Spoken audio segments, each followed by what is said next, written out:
I want to present to you a version where my version of perfect lovingness does not actually constitute a problem and a misalignment, that mismatch between the suffering of animals, let's just say the profusion of suffering of animals, Great. and the existence of God. So let's hear it. What kind of God are we imagining that would allow and oversee and do nothing to prevent billions of years of untold animal suffering? Right, so you're talking about non-prevention. Or setting up the system that is natural selection, such that it relies upon things like predation and disease. Well, the first part is I don't agree with the whole setting up the system part. So I'm not one of those theists that believes that God does this select and pick idea of creating worlds. I don't think that God actually creates worlds.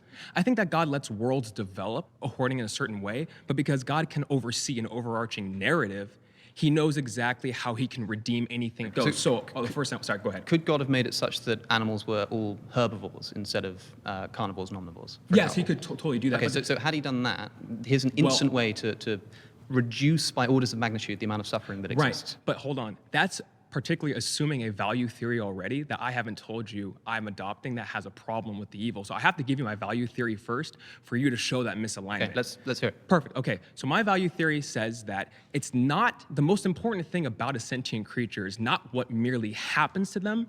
It's about the total timeline of their life and how and where their life permanently ends.